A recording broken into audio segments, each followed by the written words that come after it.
Salut à tous et salut à toutes les amis, c'est Visi Gaming. Aujourd'hui je fais une petite review, un petit retour lecture sur Tortue Ninja tome 0 et Tortue Ninja tome 1. Ça fait un petit moment déjà que j'ai lu le Tortue Ninja tome 0, le tome 1 je l'ai fini il n'y a pas si longtemps que ça on va dire. Mais je voulais revenir en vidéo sur ces comics parce que je les ai vraiment appréciés. Le tome 0 je le trouve vraiment très bon, le tome 1 un peu en dessous.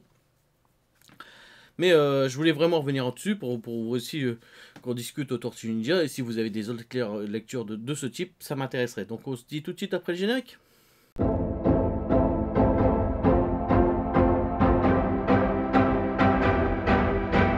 Donc on se retrouve tout de suite sur le tome 0 de Tortue Ninja.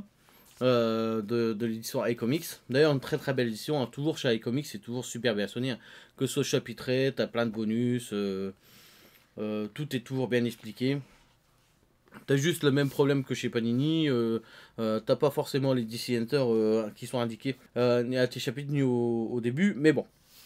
Je pense qu'il y a que moi qui s'intéresse à ça, et en vrai, je sais pas si ça vous déplaît. Dites-le moi si ça vous déplaît d'ailleurs, parce qu'à chaque fois que j'en parle, j'ai pas eu beaucoup de retours sur ça, mais c'est vrai que moi j'aimerais bien savoir qui dessine quoi en début du chapitre, comme fait Urban, ou comme... C'est vrai qu'il y a que moi qui en parle de ça, enfin j'ai pas vu beaucoup de personnes se plaindre de ça. Mais bon, sinon j'arrêterai d'en parler, hein. Donc Tortue Ninja tome 0, ça va raconter quoi? Bah ça va raconter les origines des Tortues Ninja. Bien sûr, on va les voir tout petit. En fait, on va commencer directement dans l'action, dans le feu de l'action, avec les 4 tortues, Donatello, Raffaello, Michelangelo et Leonardo. Et on va revenir tout du long du comics, en tout cas de ce premier tome, sur les origines story. Donc on va voir dès le début que Raphaël, celui qui a son bandeau rouge, n'est pas avec, ses frères. D'ailleurs vous pouvez voir qu'au début, comme dans les comics originels, ils ont tous les bandeaux rouges, parce qu'il faut savoir que les bandeaux sont arrivés à l'époque où ils ont sorti le dessin animé. Ils ont sorti les figurines il faut forcément différencier les tortues sans leurs armes avec un bandeau. Et c'est comme ça qu'on a eu des tortues avec des bandeaux de différentes couleurs. Sinon, c'était des origines. Enfin, l'origine, c'était des bandeaux rouges pour tout le monde. Donc, vous pouvez voir qu'au début, Raphaël n'est pas là. Et en fait, c'est expliqué dès le début. On voit que comment ils sont devenus tortues. Donc, au début, on les voit toutes petites, tortues toutes minuscules, des tortues normales. On va aller voir, bien sûr, se prendre le gène. Qui va les faire devenir des Tortues Ninja. On va voir Splinter, comment il va devenir Tortue Ninja. On va revenir sur toute l'origine story, donc le tout début de la rencontre avec Cassie Jones, que Raphaël va ramener dans le groupe Cassie Jones. On va voir aussi ce qui s'est passé avec Shredder et Splinter, donc à l'origine story, à l'époque féodale du Japon féodal. On va voir cette origine story sur le Japon féodal de Splinter et de Shredder. On va même voir que, en fait, si Splinter appelle ses tortues mes fils, bah c'est parce que c'est vraiment ses fils.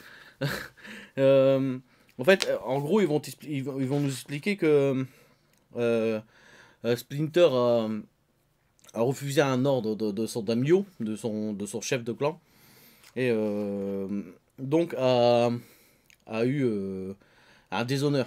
En déshonorant son clan,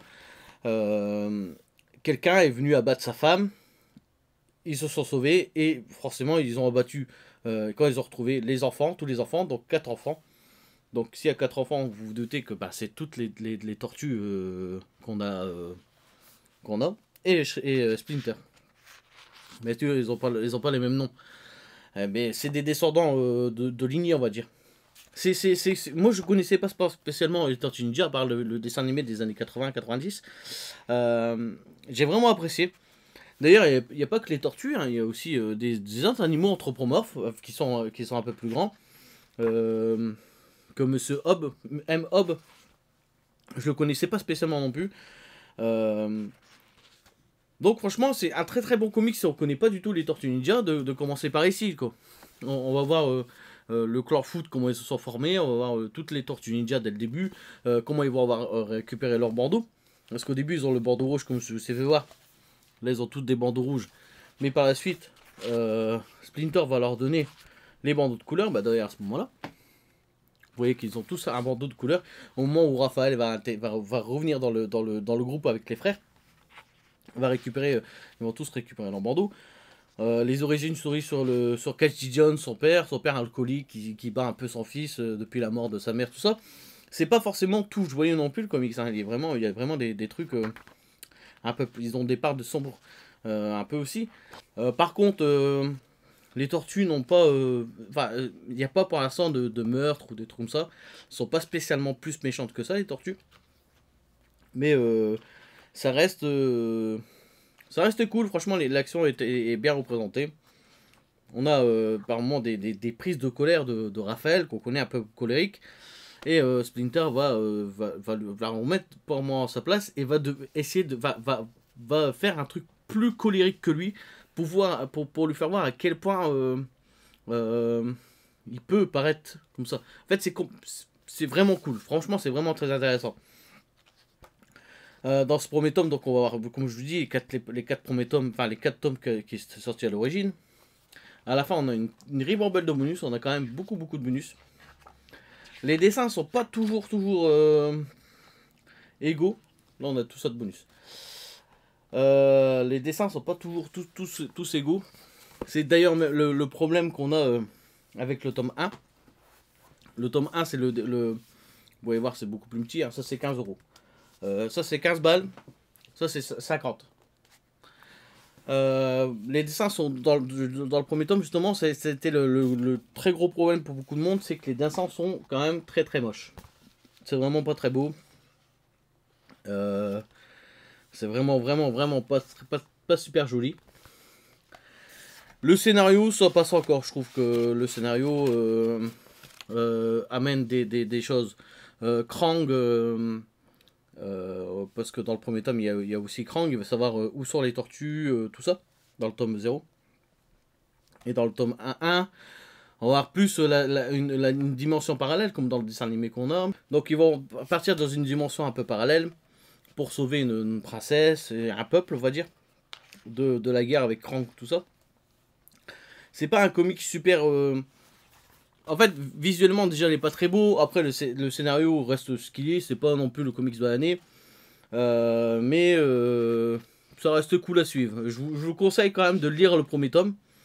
Vraiment, si vous voulez... si vous achetez le tome 0, achetez quand même le tome 1 pour passer au tome 2.